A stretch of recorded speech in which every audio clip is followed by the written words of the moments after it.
Greetings and welcome to Mount Olympus. I am Hercules Invictus, and today on Herculean Path, I'm proud to bring you Michael Del Russi, creator of Bold Spirits Creative Concepts, and a very good friend of mine. Greetings and welcome, Michael. How are you? I'm doing great, and it's great to be with everyone this evening. And we have a lot to talk about today. Let's see how much of it we can get to. Now, Bold Spirits Creative Concepts. I've read your books and your poems, and I still experiment with the techniques that you're finding on your own journey. Can you tell us a little bit about that particular initiative of yours? Well, thank you. I would love to. It started like most of my other influences when I was young, certainly in my early 20s, probably a little bit before that. I don't know exactly what spurred my interest, but every Saturday morning there used to be a gentleman on television, and I used to get up and make French toast for myself at that time. That's when I used to cook. And I used to watch a gentleman by the name of Carlton Fredericks, very famous throughout the 50s and 60s as a nutritional researcher. And he would sit there for an hour. He would talk about, some of the detriments in our food and how we should be eating raw and doing so much better. I don't know if you remember him or not. Yes, I remember Carlin Uh, Fredericks. I used to have a remember few, him? I used to have a few of his books in my library. I haven't seen them in years. I might still have them. They might have gotten lost in my journeys, but I remember Carlton Fredericks. He was certainly one of the pioneers, along with somebody by the name of Adele Davis. Do you remember her as well? I remember the name. I don't remember too much about Adele Davis, but I remember having things by Adele Davis and seeing Adele Davis. Well, between the two of them, they certainly, while I didn't agree with everything Carlton, recommended or believed in, by and large, he was certainly correct when he talked about our need to turn more toward natural foods and natural eating. And Adele Davis pretty much felt the same. And they were the pioneers. That was my major influence in terms of holistic nutrition. And I spent all of my teenage years and right through my 20s and my 30s, whether it be where I worked, some of the friends I had, sharing my own concepts at that time, which was quite a long time ago. But that's how I really got involved in examining the American diet and what we might have to do differently to live healthier lives and extend our lives. And boy, I think back now about it's just incredible. Now that I'm at the age I'm here, and my sailing my twilight ship, so to speak, and I can't believe I don't even know myself what it was that drew me to the subject of holistic nutrition and integrative eating. I don't know. I couldn't define for you where that influence came from. I know this. My dad, I've shared with you some of his beliefs. Again, with him, I would have to give him some of the credit. He always had a bottle of vitamin C in the bathroom chest, if you will. There was always a bottle of vitamin C there, and it was amazing that there he was again, but quietly, very quietly, on the cutting edge of things. I remember asking him, Dad, well, why? What is that? Why do you take that? And he would tell me vitamin C is very good for you. There's a long history there. He said, I think we should take it every day. And going beyond that, he did believe in multivitamins. I guess this was back in, well, it had to be the early 60s because I was still a preteen when I expressed my own curiosity in what he believed and why he believed it. So again, I guess I have to credit my father as one of the early influences. So that was it. That was really how I got involved in the area of integrative nutrition. And it's since that time, of course, it's an area of constant study and also a fair amount of contradiction. As anyone who listens to the latest headlines and research and studies will tell you, it's a very controversial issue in some ways, just the way politics is these days. And my viewpoint on it now is that if there's something I believe can actually add years to one's life in terms of a nutritional supplement or a specific type of diet, I would certainly not be afraid to share that information with them.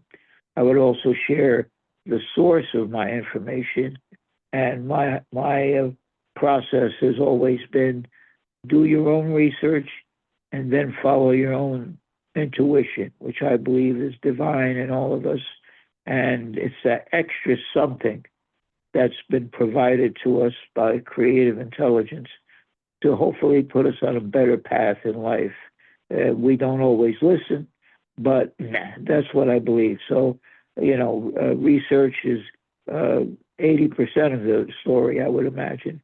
And the final decisions are always made by us. So that's how it began for me. And then I eventually went to college, a college of holistic nutrition. I got my bachelor's of science degree there, and I'm still very proud of it. And that's the way it all began.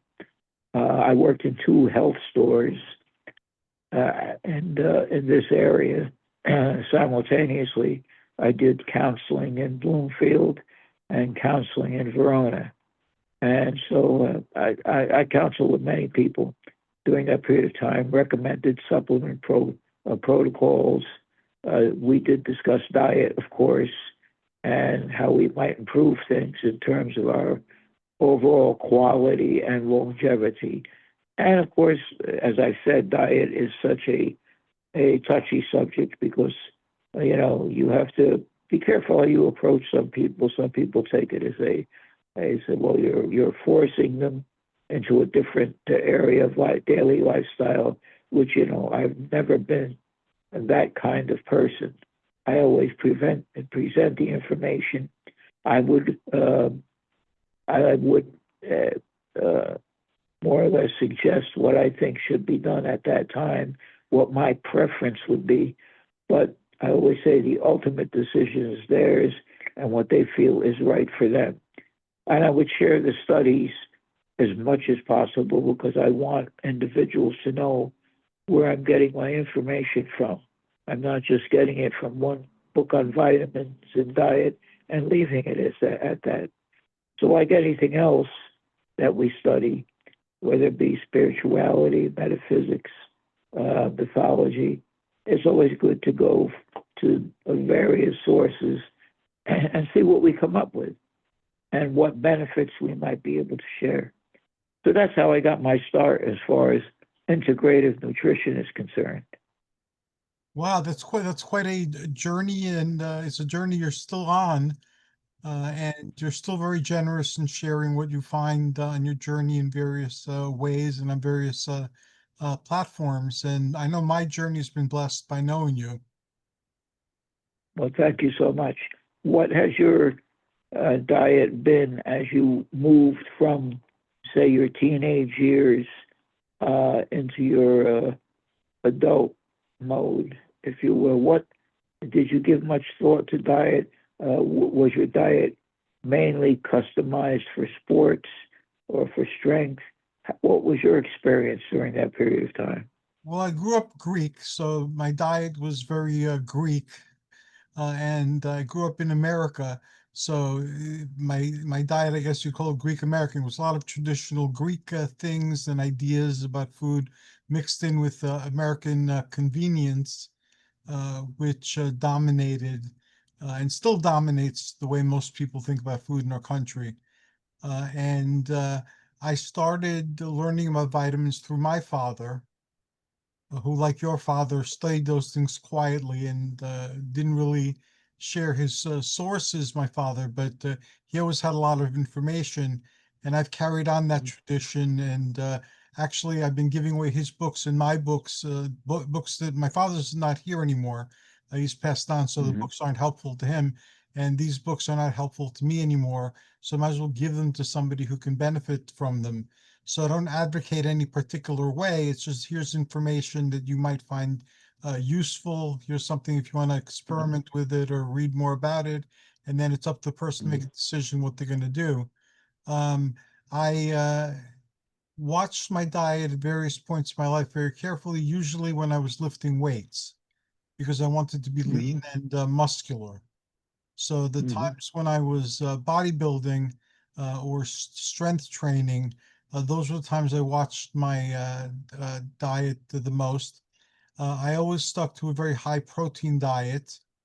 And then for the rest of the diet, I experimented. I found later in my life, when I was diagnosed with diabetes, that of all the diets I'd been on, some of them were actually responsible for my diabetes. The ones that were high in Mm-hmm. sugar, and I'm not talking about candy Mm-hmm. bars and ice cream and things like that. I'm talking about carbohydrates mostly. So I Mm-hmm. found that when I control my carbs, like minimize my carbohydrate output, my blood sugar is controllable and within acceptable limits. I allow myself a cheat day every now and then, still, Mm-hmm. but for the most part, I watch my diet very carefully, and now it's within acceptable limits again. And now it's just fine tuning it because one of the problems with being a diabetic is that what works one day might not work the next day. So you could adjust your diet and have a perfect diet with a perfect blood sugar count, and then all of a sudden it'll start going up, and you have to look at everything and retest everything. This happened several times. It happened once with peanut butter. I used to eat a lot of peanut butter and it didn't affect anything. And then one day the peanut butter started affecting things. And now I can't have peanut butter except for maybe 2 tablespoons a month without getting a bad Mm-hmm. reaction. The same thing happened with hummus. Hummus is a very Greek thing. It's a very European, Near Eastern type of thing. And that too, I could have as much of it as I wanted. And then not too long ago, I had a tablespoon of hummus and it shot my blood up. And ever since then, again, 1 or 2 tablespoons a month is the most I could have Mm-hmm. without having a problem with my blood. So I'm in the process now of re-examining everything because I hit a plateau, was doing fine.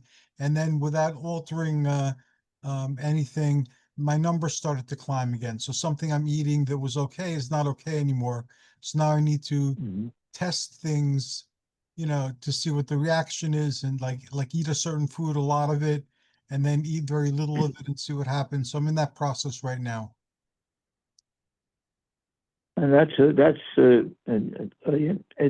a challenge to say the least on a daily basis. But something that brings out in certain ways the hero in you, because every day it's like another labor, but something that encourages you to rise to the occasion.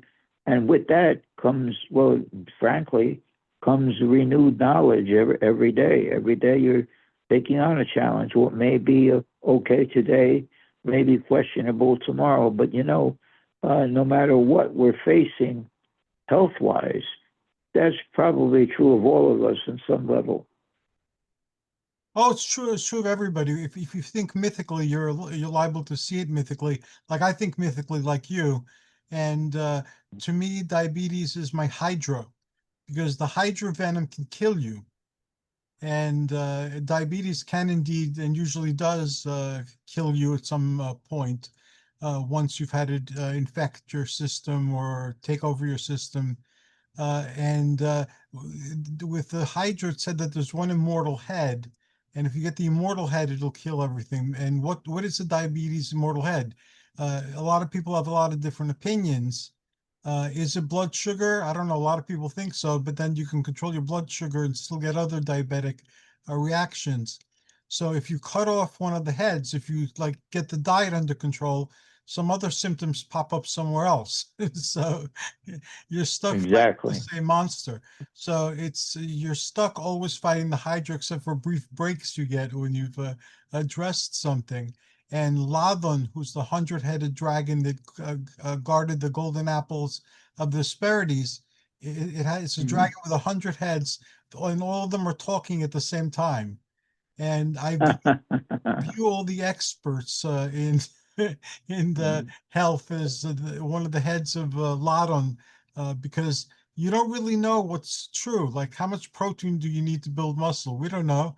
There's a lot of different people with a lot of impressive degrees representing a lot of impressive organizations, and have written many impressive papers, and all of them are giving you different answers. So ultimately, I need to choose which head to listen to, but the reality of it is that there's more than 100 heads, each of them telling you something different. So you have that as part of your heroic monster fighting. So yeah, I tend to look at my challenges as monsters or titans or spirits, and I don't really care if somebody believes that literally or symbolically or figuratively.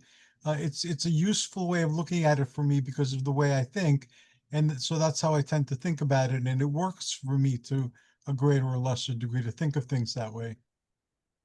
Well, I love what you just said because that takes us to an area I'm very interested in, which involves the expanding, if you will, of the Olympian mind, which I believe is in all of us. And we know about the 12 labors of Hercules, and I believe utilizing the Olympian mind, that whether we realize it or not, whether we want to acknowledge it or not, we can call it something else, but it has been gifted to us by the great mythologies, and it brings us to the mindset of overcoming the challenges set before us and conquer whatever obstacles we may face. And here's what I found interesting in my own research, and it's right in front of us. It's facing us every day. But if we're not familiar with what the great mythologies of Greece brought to us, we may not be benefiting. And that is simply this: when we've made a decision that we are accepting and enhancing Olympian mind, now we can take on the challenges we face in life in a whole new way. And that may be, by the way, enhancing our vibrations to manifest what we need, no matter what we may be facing, or simply manifest the desires that we have to move our lives forward. So, what I'm saying now is we can utilize our journey toward Olympian mind to also enhance our powers of manifestation. That's So very I true. think it's, yes, I think it's very exciting in terms of what you have just shared with us, because it can be applied to any challenge, any hydra, if you will, that we may be facing in our lives at any given time. Yeah, I believe that we are all divine, each and every one of us, and I believe that we're sleeping and dreaming. I guess you could look at it that way. And there too, nothing I say you have to take literally. It's just these are useful ways of looking at things, and they're helpful if you're trying to approach life in a particular way. Um, but I too believe that manifestation, the way we use our creativity to effect change or to bring things into being, that's almost godlike gift. Because with imagination, with manifestation, with visualization, you're taking something that does not exist inside your mind and you're making it exist here in the physical world. And that's a divine act. So I tend to view all of those studies as part of our Olympian heritage or our Olympian mind, as you're calling it. No question about it. And you can apply it. You can apply it to anything in our lives. I mean, even systems of exercise, whether it be whatever you're drawn to, whether it be yoga or isometrics, aerobics, circuit training, interval training, polymetrics, which I don't recommend because it can be a little difficult on the joints. But whatever you're drawn to that can enhance the Olympian mind, because don't forget when we're talking about the Olympian mind, that includes the Olympian body and the divinity that was presented to us and exemplified by Greek sculpture. So, and what ironically, what so many young people, at least initially or at some various point in their lives, want to adhere to and strive for. So when we talk about Olympian vision, the Olympian path, if you will, the exciting thing about it is it encompasses wisdom and physical perfection. That's pretty exciting. And what can we do to get there? What can we do to, in our view, in our mind, whatever our perfection may be, because obviously all of our bodies are different. We all have a different view of what we should look like in terms of actually taking your body and you're trying to sculpt it in a certain way. You have a certain vision that obviously has been enhanced, but by what we've been exposed to in terms of Greek art, Roman art, and the great sword and sandal heroes of the decade of the 60s, which I think in one way or another, everyone has been exposed to at some time, no matter how seriously they may have taken it at that point in their lives. So we have all of this knowledge available to us. And at any point in our lives, the changes can come. The changes can come.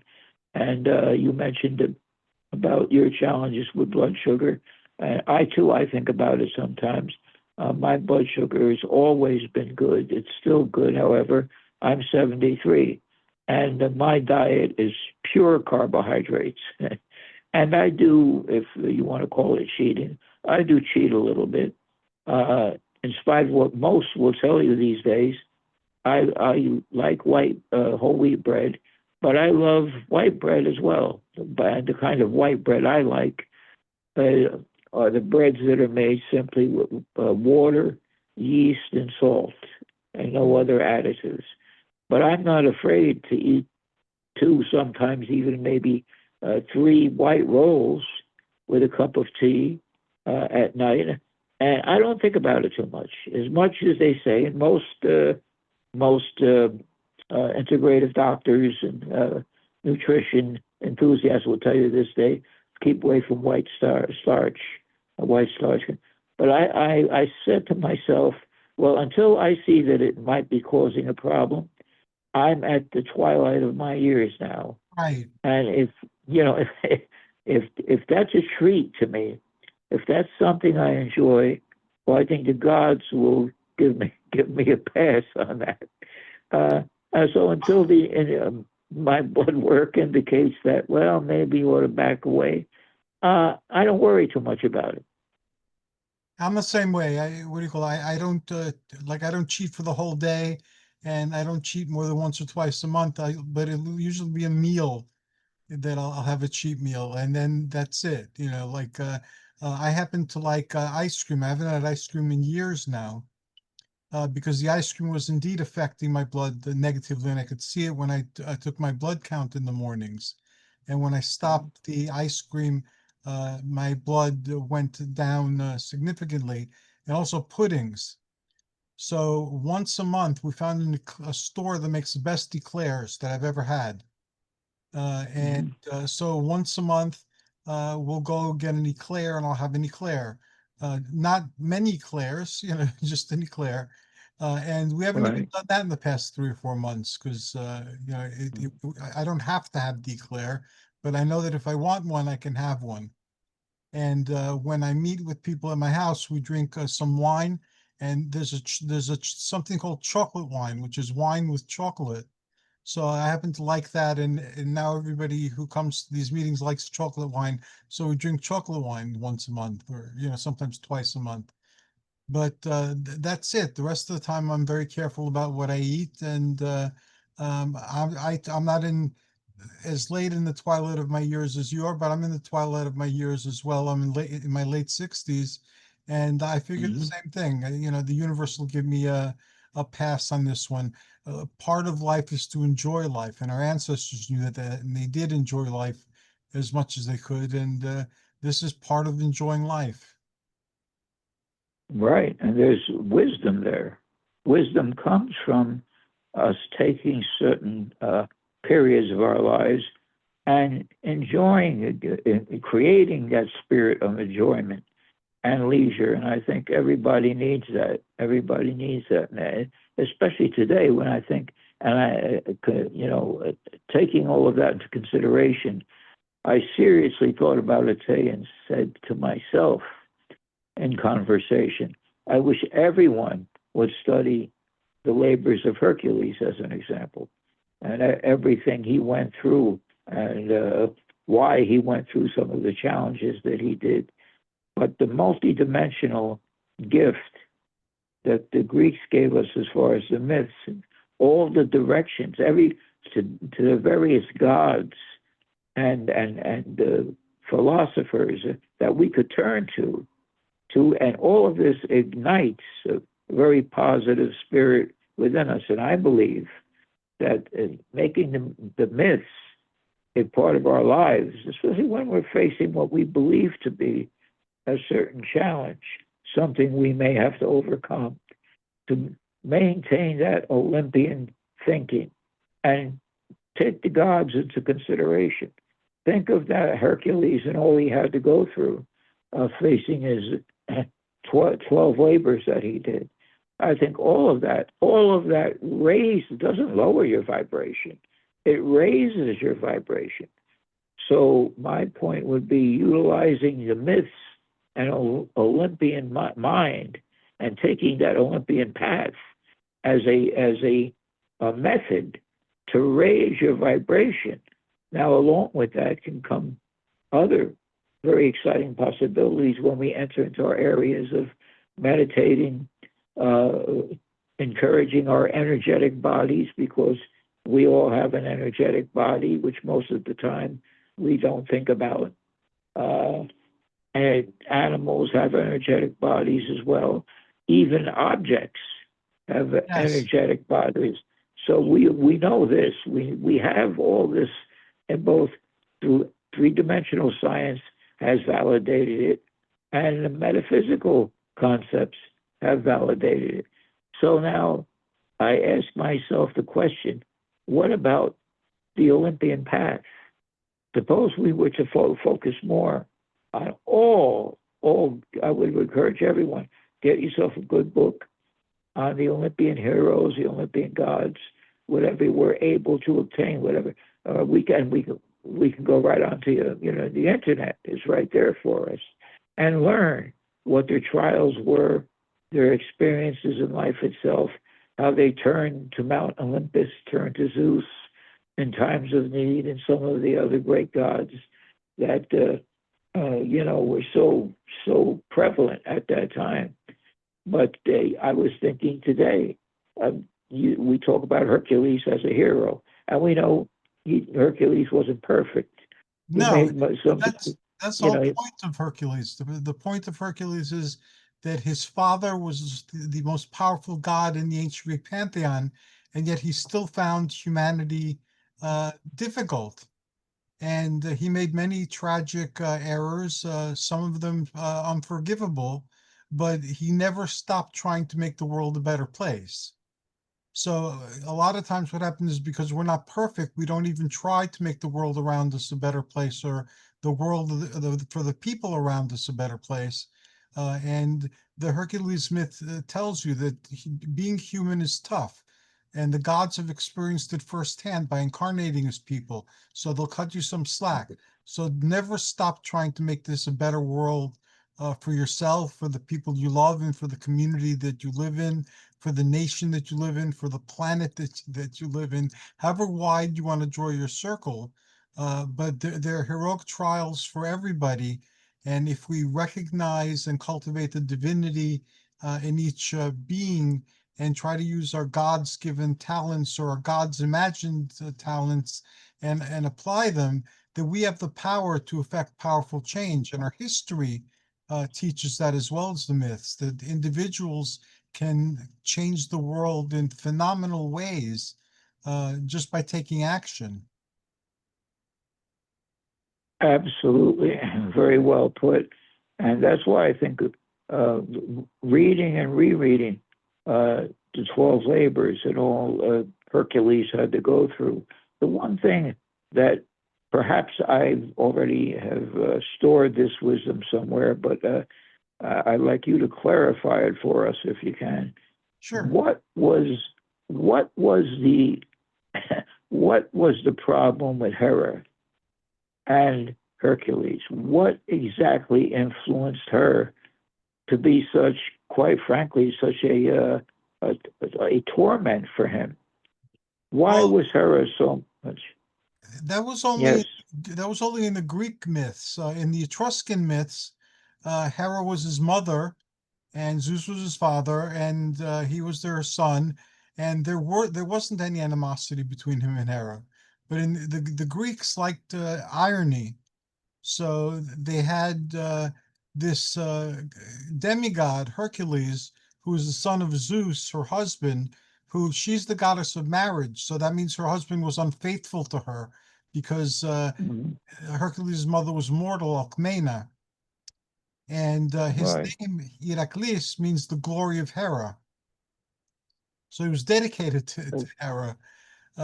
But in the Greek myths, she hated him because he was the child of infidelity, her husband's infidelity, and a constant reminder of that. So she tried Yes. to destroy him, but through her trying to destroy him, he rose to the occasion and met the challenges and became great. And later on, she forgave him and welcomed him into Olympus when he ascended after he died and married him off to one of her daughters, Evie, which is eternal youth. Very good. So there's slightly different versions Yeah, in a as lot of to different what had. places, the versions were different. And just like in the Peplum films, Hercules went under different names in different places. So you have ancient Yes. ones who give you like lists and say, in this country was called this, in this country was called that, and so forth. And he had a bunch of different names, and that happened with the Peplum films. So if you Hercules was Ursus, Atlas, Machiste, uh, any one of them, Samson. Uh, so it's the same thing as when happened with the Peplum films. So Hercules was called different things in different places, and there were different interpretations in these different places.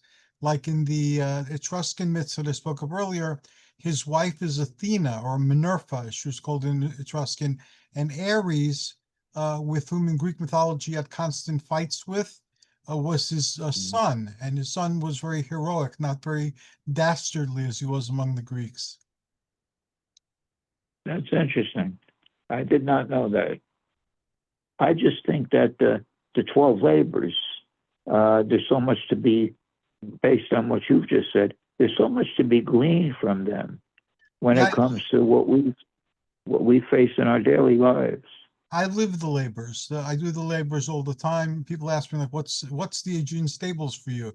And I tell them two things. I have two fronts for the Aegean Stables. One is I have so many books, the decades of books. And when I was younger, I treasured collecting them. I treasured having them. I treasured displaying them.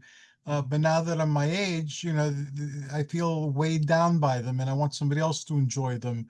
So I'm slowly trying to find homes for them. But that's like the Aegean stables with 30 years of cattle poop that are just sitting there Mhm. collecting. So the books feel that way a lot of times.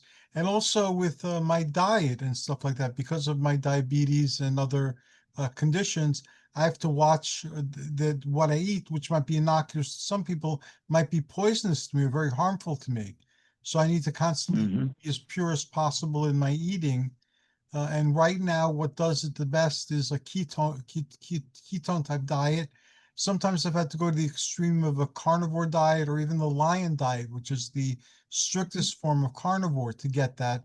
But right now, depending on what I find as I'm re-examining everything, the ketone diet seems to work the best for right now. So I need to keep on top of that. Mhm. Otherwise, the accumulated stuff in the foods, be it sugar or chemicals, is poison. So that's my two fronts for my no, not Caligarian, the Gene Stables labor.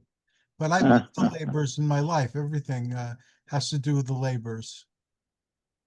And it's exciting, and perhaps that's not the right term to use, but I feel it is exciting for all of us that once we look at our challenges in that way, I think that's what brings out the hero in us. That's what brings out the Olympian in us. And if we did that, if we made a habit of maintaining that Olympian pathway on a daily basis, I wonder what life would be like.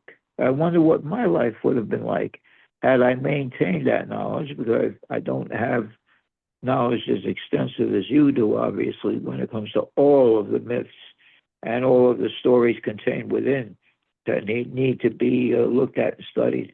But just looking at the Hercules influence, the Herculean influence, just what I had learned from the Sword and Sandal films, which inspired me to pursue a library containing the Greek myths and the Norse myths. And I was a big fan of Thor and the comic book area. Me And too. Conan. I love Thor, Conan. And you sought out these strength heroes and what they were able to achieve and what they were able to overcome. And they were different than anybody else. Obviously, they looked different from anyone else, but that again goes back to that divinity that the Greeks placed on the human form. So, so, so beautiful, even till today. How every muscular separation, every separation from one body part to the other, is what has been sought and pursued by artists and sculptors throughout history.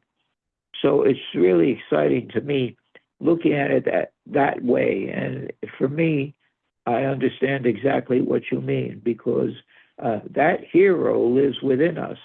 Yes. And in these challenging times we're living in today, I wish we would all take the time to call on that hero, that Herculean mind, if you will. Yeah, I find because I've lived that my entire life, I find that it's one of the things that I wouldn't do any differently if I had to live life over again, knowing what I know. There are some things that I'm glad I chose to do them and continue to do them, and I would do them again uh, if the choice presents itself to me in another lifetime, because Mm-hmm. they've been very productive. And yeah, again, it's not an ego thing; it's a human thing, because I believe that everybody's divine, not just people who embrace the heroic path, the Olympian path. The Olympian path and the heroic path are good because they have examples through the stories that can inspire people like they inspired us and give us some guidance into how we can live more heroic or Olympian lives. But they also point out, as you've pointed out, a type of development, a transcendence of the human condition into a higher state of being, or the highest state of being for a human to be. There is so much more, and you're so right about that. I feel there is so much more within us. And only speaking for myself, I don't dare speak for anyone else. I sit back now and I say to myself, as much as all of this has influenced me, uh, seeking physical perfection within the confines of what I am able to develop, seeking ancient wisdom, what the Greek myths have taught me, and great philosophers of that day, I was fascinated when I was reading it about. I'm now. Let me see if I'm pronouncing his name correctly. Herculeus. Uh, Heraclitus, I, yes.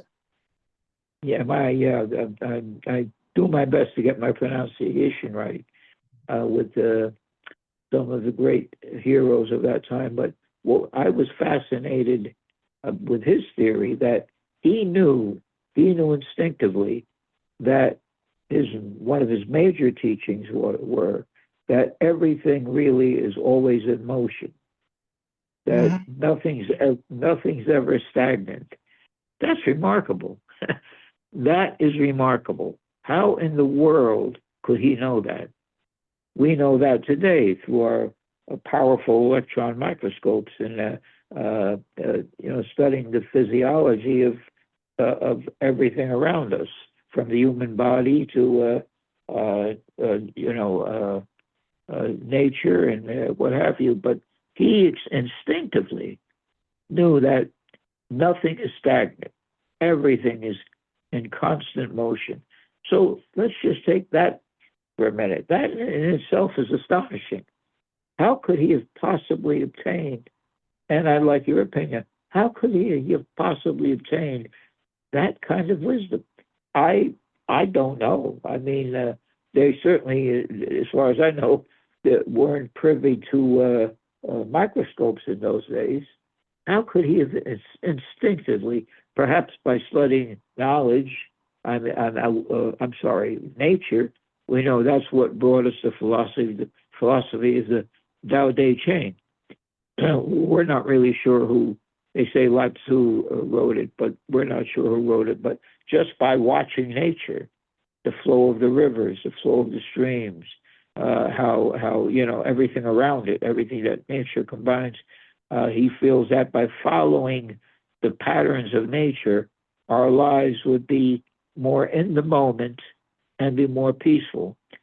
But getting back to Herculeus, and I don't, I hope I'm pronouncing his name correctly. How in the world could he know that? Well, And they knew about atoms back then. They knew about atoms and they deduced them using logic. uh, So with their so mind, so they use their mind, they train their minds and they use their minds to look at nature and see things that you wouldn't normally see if you thought of the world not in the way that they thought about it. So they were able to deduce a lot of things about the inner workings of nature just with the power of their minds, the Olympian mind, as you would call it.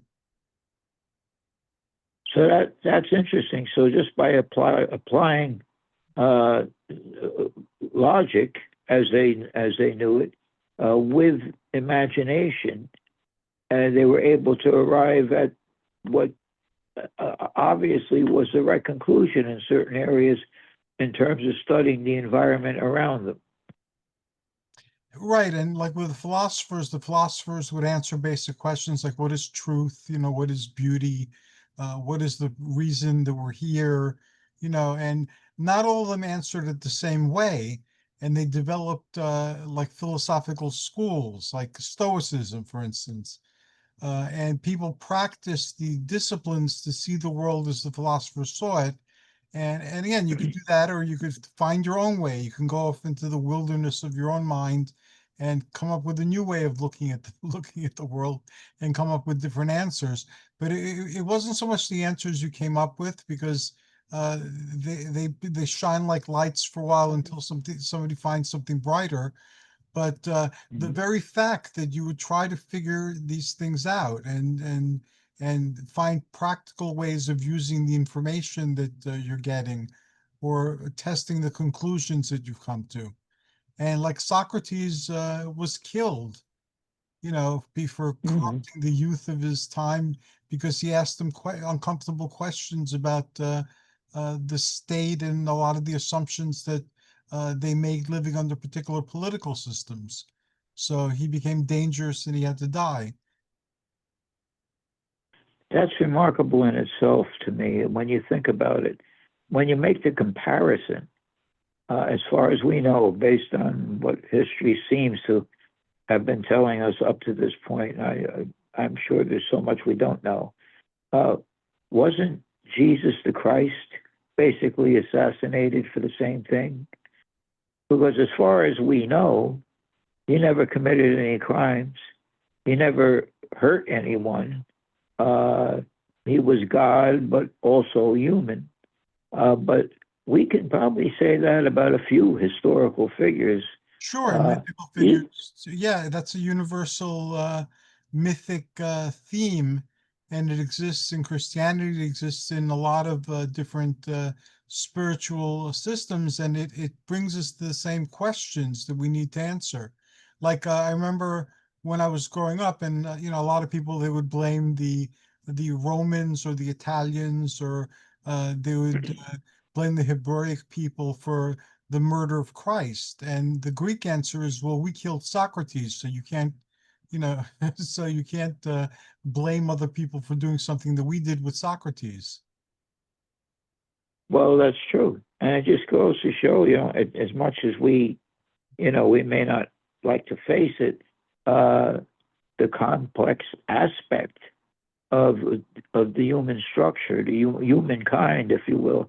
But it shows really also, it displays how far we need to go, how far we are capable of going once we understand that in many ways civilization has been guilty of some horrific events, if you will. We could even look at Paul.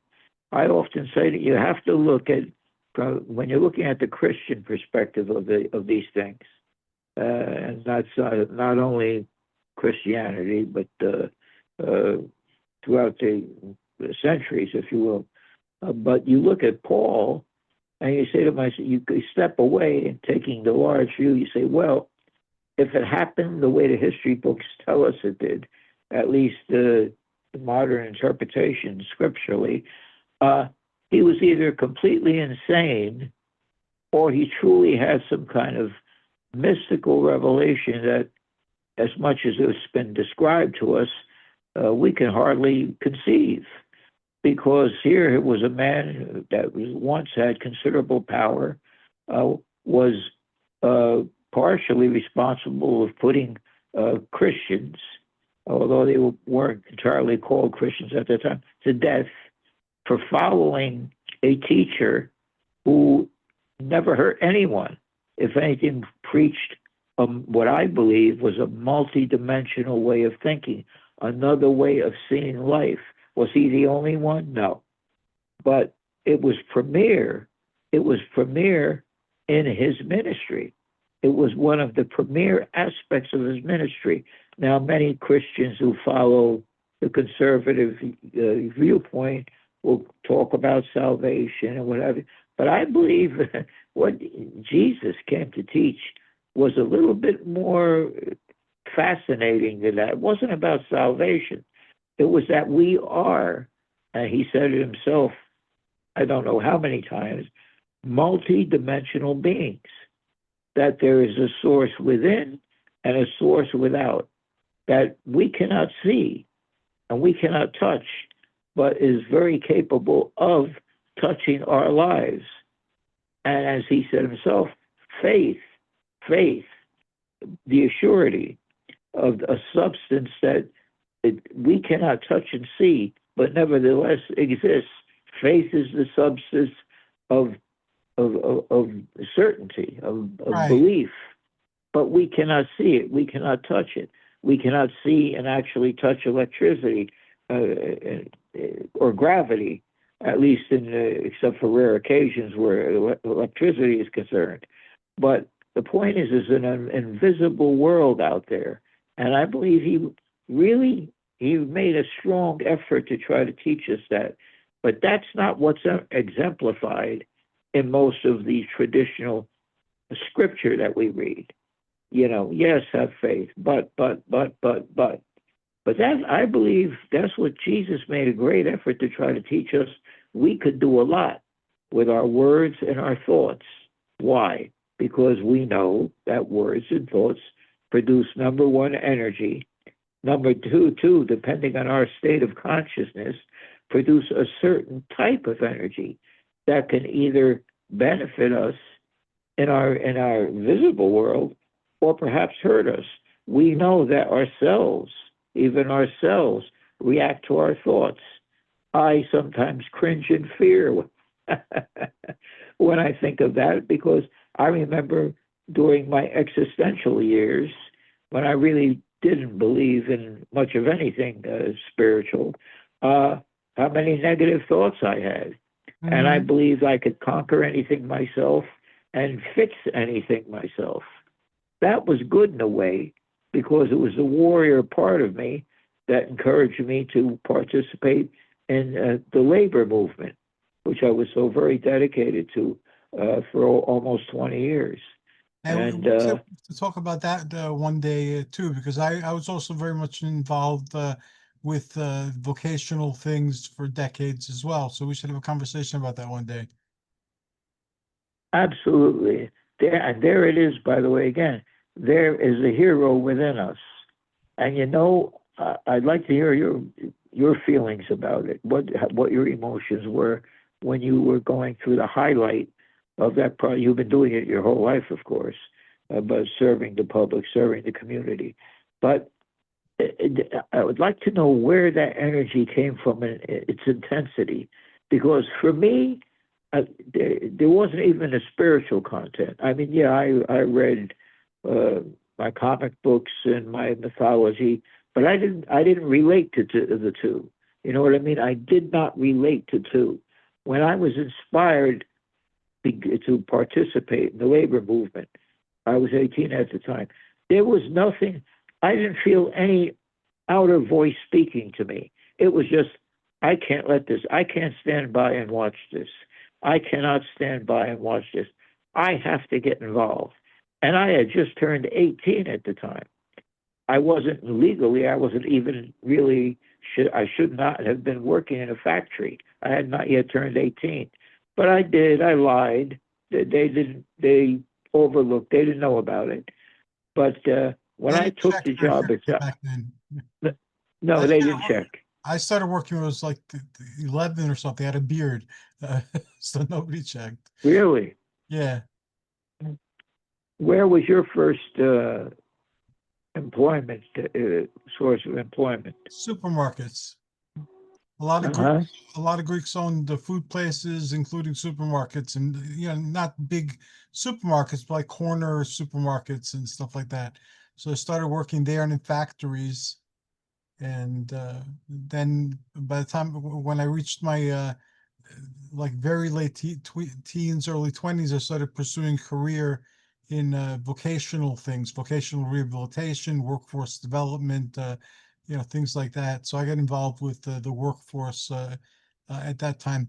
With me, it was a little bit different.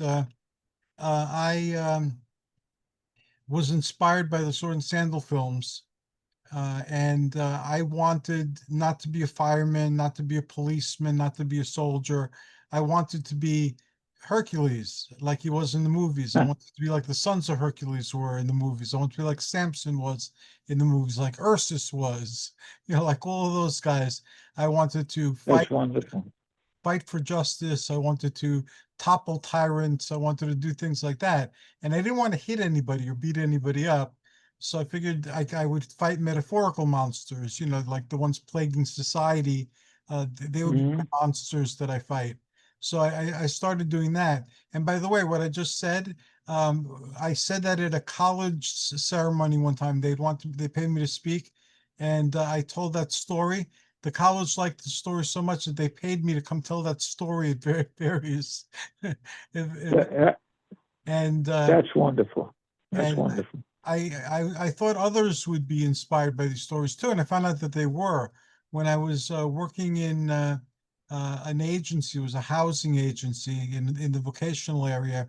I declared an age of heroes, and the Hmm. problem at the time was that computers had appeared, and they were creating a digital divide. So if you had money and you could afford computers, or if you had access to computers to work, you were living in a totally different land than if you didn't, because libraries didn't Uh-huh. have them back then, you know.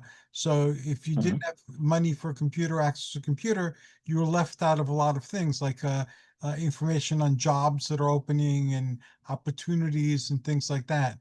So I declared war on that, and I started talking to people in the human services and to agencies in the human services and to government agencies. And I found that a lot of people who were helping people felt discouraged because they got in there to help people, but instead they felt like they were Mhm. pushing paper and they were the metal fist of the state rather than being a helping hand.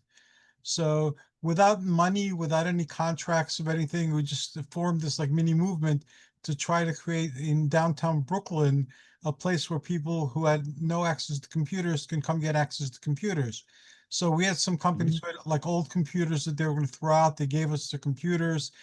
We had agencies who had like a spare room. So they gave us a spare room during certain hours. Some people knew about computers and they were willing to donate some time to teach people how to open up an email account or use the internet or look for a job.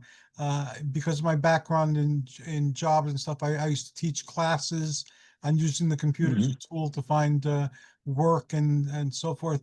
So we had all that going on, and we filmed a lot of it.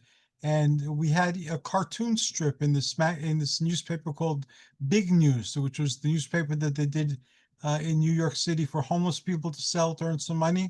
So we had a comic strip in there with the adventures, and I would knight people with my big sword, you know, if they were helping us out. So again, there was no money here, there were no contracts, there was nothing. There was just a bunch of people working together who wanted to make a difference in this area. And the monster was Ginunga Gap. In Norse mythology, Ginunga Gap is the gaping void. So I see. that was our monster. We were trying to bridge this gaping void that was separating the worlds, the economic and labor worlds that people lived in. And eventually, Bill Gates solved the problem by giving libraries computers, so it was no longer a problem. So we disbanded. But for a couple of years, we did this, and nobody was making any money on it or anything. You know, it was just something that we did. And what inspired Mhm. people is I'd asked them if they'd seen Jason and the Argonauts. And a lot of I'll people tell you that Jason and the Argonauts, and that's exciting. they wanted to be That, organized. They wanted to sail with Hercules, you know, on a voyage to fight the gaping void that's threatening to separate society into irreconcilable things. So we did this inspired by the Sword and Sandal movies and the Greek myths, and I realized how powerful it was. So now that I've been diagnosed with Parkinson's and I can't move around that much, and you know, I can't do as much as I did before, I certainly can't wander around knighting people and doing things like that. But I still have a lot of my books that I used on my health journey, and I have a lot of the books my father used on his health journey because people know that I like working with this information. People give me books. So tomorrow, I'm starting over the Age of Heroes again at our town community night. I have a table. I have tons of books, some of them very expensive books for free. If anybody can use it on their voyage, they're free to take it. And I called up several agencies that help the aging, and I'm certainly among the aging at this point in my life. So people know that they can go somewhere if they're getting older and are having difficulty with housing or with bills or taxes or you know whatever. You know that there are people they can call that'll help them or guide them in the right direction. So I'm getting that information because I believe in voting but not at this point. I'm not going to be championing any particular side in voting, but I think people should know how to get information on what the issues are and how people are voting, and then vote. I'm giving away blank voter registration forms on my table too. So that I can do, that's exciting. and I can sit in the chair and do it. So Yeah, which is wonderful. But everything you've just told me and told the listeners, I find that's raising my vibration right now, and for one simple reason: the glory of the mythology, the glory of the mythology, the benefit of the mythology, was front and center with you. Apparently, no matter what you were doing, what you were trying to achieve, whoever you were trying to help in one form or another. The glory of the mythology, the heroics of the mythology were always with you. That Olympian spirit you put front and center. I wish I would have done that. Unfortunately, I was too shy to take that to the next level. But it's exciting to hear you recount everything you did, and even in terms of, creating little Argonauts, if you will, young Argonauts. But it was front and center right there in your life, and you put it front and center before those, and in front of anyone who would like to absorb it, whether it be the children, young adults, no matter what the case might be. The mythology of it, which strengthens our inner core, was very much with you that whole time, and you made sure it was. Well, it's stories, and they're timeless human stories, and they tell us like, a lot of people don't understand this. Like, spiritually, I'm an Olympian, but it doesn't matter to me whether the Olympians exists or understood as something that exists in a way we could understand. Even if you look at them just as stories, they give you a lot of useful information. Like, nobody's saying to behave like Zeus, because in a lot of the stories he's not behaving very well. But they show you that powerful men sometimes have those type of desires and act in those ways. And look at what bad things happen if they pursue their desires. That the actions have consequences. And um, with Hercules too, Hercules was the gifted child, the greatest child of the greatest god in the ancient Greek Olympian pantheon. And yet he had a lot of problems with being human, and we're human too. Yes. So having, even if it's just a story and it tells you human things, it's important, it's vital, it's part of the human condition, and therefore it's useful. And I've studied Norse mythology too. I've studied Hebraic and ancient Near Eastern mythologies. I've studied Dakota mythology. I've studied all sorts of mythologies, and all of Mm-hmm. them have those human stories. And they might be culturally different, or they might focus on different aspects of the human experience, but all of them teach us the lessons of living. And as the Jungian and neo-Jungian psychologists pointed out, these stories are inside of us too. We live these lives. Yes. So it's Yeah, better to be awake absolutely. and living your life, and know, rather than falling into and making the same mistakes that the gods and heroes make in the stories. And what's so incredible, and you just pointed out, is that even the gods and heroes, even with their wisdom and their powers, they had lessons to learn too, both in Yes. terms of virtues and detriments. Exactly. So we're all here to learn. We're all here to grow. We're all here to face challenges and to be transformed, to gain greater mastery, to gain greater compassion. And we change, we evolve, and our story changes. And luckily, there are myths to cover every single story you could possibly imagine about being human. No question about it. Many of which, including the Greek myths, prior to what we know today as buried spiritual studies. So I would say, whatever spiritual path you may walk, I would advise it to anyone. Don't forget some of the great myths that have been left to us, because that also can raise your vibrational energy to make you an all around, perhaps a more productive and satisfied human being in terms of where you are in your life. And on that note, we need to end. I just noticed we're 5 minutes over already. I enjoyed this conversation a lot. Thank you, but I should have been watching the time. How can people find you and tap into your ministry, because you have a very important ministry, and learn more about you, Michael? I have a prayer ministry where I utilize white light in all of my prayer work, and I lay hands on my prayer list. I've through the years, I've gotten some really good reports in terms of some of the work I was doing, and I take no credit. I give credit to the higher source, whatever that source may be. They can write to me with their prayers to 135 Hazel Street, Apartment 7E in Clifton, New Jersey, Michael Del Russi.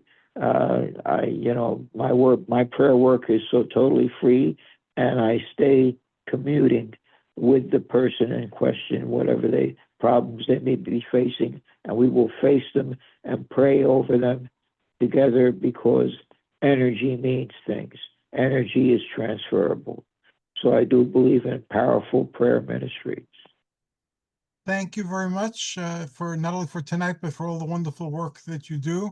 And I'm glad that our paths crossed. I'm glad that we're walking this path together, and I'm looking forward to walking for many more miles and years with you. I pray that will always be the case, as meeting you was one of the great events of my life, to be sure. I'm greatly honored. Ditto here.